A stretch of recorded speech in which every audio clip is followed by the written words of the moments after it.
L'enfance volée des petits Mexicains. C'est ce qu'ont dénoncé des entrepreneurs de la ville pendant la campagne présidentielle au printemps dernier, en produisant cette vidéo. Prenez ce que vous voulez, s'il vous plaît. Quoi? T'es pas content? Tu veux que je te tire une balle? Des enfants qui n'en sont plus, avec un seul avenir, la violence et la délinquance. On n'a plus le temps. Le Mexique a déjà touché le fond. Vous allez changer l'avenir du pays ou alors ne rien faire? Une vision très sombre du pays qui a déjà été dépassée par la réalité. Saltillo dans le nord du Mexique. Voici l'école primaire Vicente Guerrero.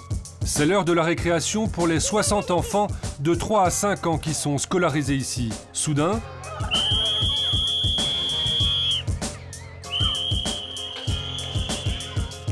ce n'est pas la reprise des cours, mais une alerte. Ce n'est qu'un entraînement comme il y en a 2 par semaine. Un entraînement contre les fusillades. La guerre féroce que se livrent les cartels de la drogue et les autorités dévorent le pays et débordent dans ces écoles. Au Mexique aujourd'hui, plus personne n'est à l'abri. Dans la rue juste à côté, il y a eu un affrontement entre les militaires et un cartel il y a 3 semaines. Et une semaine après, une autre fusillade de ce côté, à 2 rues d'ici. Dans les 4000 écoles de la région, il y a les cours classiques de lecture, de calcul et ceux de préparation anti-fusillade. Les enfants ont déjà perdu une partie de leur innocence. On sait que nos parents ne doivent pas venir nous chercher en cas de problème, car ça peut mettre leur vie en danger et la nôtre aussi. Voilà pour la théorie. Et voici la réalité. No pasa nada. Aquí no nos va a pasar nada. Nada más no me levanten la cabeza, por favor. 5 vendeurs de drogue sont en train d'être exécutés aux portes de l'école. Vamos a cantar una canción. Vamos a cantar la de... Ya sé cuál. Si las gotas de lluvia fueran de chocolate. Selon une ONG mexicaine, 2000 enfants ont été tués depuis le déclenchement de la guerre contre les narcos en 2006. Peut-être même le double. Monterrey, la ville la plus riche du Mexique, à 3 heures de la frontière avec les États-Unis. Une ville en berne, l'une des plus touchées par la violence narco ces derniers mois. Nous avons rendez-vous au CADAC, une ONG de défense des droits de l'homme. Ce jour-là, réunion avec des parents dont les enfants ont été victimes de la guerre contre les narcos. Des récits terribles. Ils ont violé ma fille et après, ils l'ont tuée. Comme tous les autres. Exécutés par balle. On se sent comme des morts vivants parce que même si on a d'autres enfants, un enfant n'en remplace jamais un autre. Tu veux jouer? Pendant ces réunions, un psychologue prend en charge les enfants pour lutter contre les cauchemars, la dépression, la colère qui assaillent les petites victimes. Voici Rodolfo Salazar, qui a créé ici cette unité de soins spécialisée pour mineurs. C'est en jouant qu'il établit un contact avec les enfants, comme ici avec Kevin, 5 ans. Ils me mettent en prison. En prison, mais pourquoi? Non, je dis des bêtises. Rodolfo nous parle en français pour ne pas perturber Kevin. C'est son oncle, oui, et qui est disparu. J'essaie de faire des choses ou de faire lui parler aussi s'il y a des choses qui lui dérangent. Le psychologue travaille aussi sur les dessins de ses petits patients. Des dessins qui disent beaucoup de choses. Vous voyez cette petite bouche? Elle se perd dans tout le dessin. Eh bien ça veut dire qu'il y a de l'angoisse. Beaucoup d'angoisse. Dans son cas, son père a été exécuté par l'armée. La marine apparemment. Vous savez, il y a peut-être 2 millions et demi de victimes affectées par la violence. Parmi elles, probablement 1 million d'enfants. Mais les enfants sont considérés comme des objets par les autorités, pas comme des citoyens. L'enfance volée des petits Mexicains. C'est ce qu'ont dénoncé des entrepreneurs de la ville pendant la campagne présidentielle au printemps dernier, en produisant cette vidéo. Prenez ce que vous voulez, s'il vous plaît.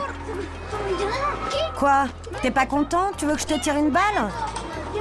Des enfants qui n'en sont plus, avec un seul avenir, la violence et la délinquance. On n'a plus le temps. Le Mexique a déjà touché le fond. Vous allez changer l'avenir du pays ou alors ne rien faire?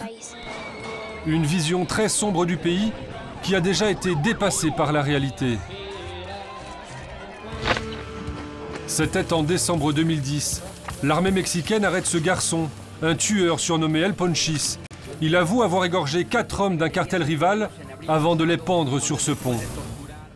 Au moment de son arrestation, il n'a que 14 ans. À quel âge as-tu commencé à exécuter des gens? À 11 ans. Comment tu es entré dans le cartel? Ils m'ont enlevé. Ils t'ont enlevé et qu'est-ce qu'ils t'ont dit? Ils ont menacé de me tuer si je refusais de travailler pour eux. Tu n'as pas peur? Des enfants qui n'ont plus peur de rien. Les narcos recrutent les petites mains du trafic parmi les ados à coups de menaces, de dollars et de drogue. Un réservoir sacrifiable à merci et inépuisable. En septembre dernier, la police arrête Francisco Miguel, un autre tueur à gages d'un cartel. 50 assassinats à son actif. Il a 16 ans. Retour à Saltillo. Nous sommes devant l'un des lycées de la ville situé dans une zone à risque. Un lycée surveillé tous les jours par les policiers au moment de la sortie des classes pour éviter tout problème. Merci beaucoup. À votre service. Nous y retrouvons Oscar González, le directeur de la politique criminelle de la ville. Les 15-20 ans, une génération perdue, nous dit-il. La majorité, non, pardon, pas la majorité. Une grande partie de ces jeunes sont des délinquants. Ils n'ont aucune motivation, aucune opportunité, pas de perspective de travail. Il faut qu'on fasse en sorte qu'ils ne basculent pas, qu'ils puissent se développer, qu'ils n'aient pas comme seule option de devenir des délinquants. Oscar refuse donc de baisser les bras. Il parcourt les écoles de la région pour sensibiliser ces jeunes. Dans leur quartier, ces lycéens côtoient tous les jours des narcos qui sont là pour vendre de la drogue, pour recruter. Beaucoup de mecs de notre âge travaillent pour eux, juste à côté de nous. Et la vérité, c'est que j'en connais. Avant, je leur faisais confiance, mais maintenant, je suis mal à l'aise avec eux. Et ils me disent qu'ils gagnent beaucoup d'argent. C'est contre ce danger toujours présent qu'Oscar veut lutter. Bonjour à tous. Il commence la discussion par une mise en garde. Il faut que vous vous demandiez ce que vous pouvez faire pour le Mexique, ce que vous pouvez apporter au pays. Ce qu'ils peuvent faire, ne pas passer du côté obscur. Et le plus gros problème d'Oscar, c'est de surmonter leur méfiance, voire leur haine envers la police, souvent perçue comme pire que les narcos. Même si la ville a fait le ménage depuis janvier, près de 40% des policiers du coin ont été renvoyés. Comment peut-on dénoncer quelqu'un si beaucoup de policiers sont corrompus? Écoute, je sais qu'il y a beaucoup de méfiance envers les autorités. C'est pour ça que je suis là, pour établir un lien avec vous, ok? Vous pouvez noter mon numéro de téléphone. Policiers, hommes politiques, entrepreneurs, simples citoyens, personne n'échappe à l'emprise des cartels de la drogue, jeunesse comprise. Il y a 20 millions d'enfants pauvres dans le pays. Comment les empêcher d'être attirés par les dizaines de milliards d'euros des narcos? Le pays n'a pas la solution.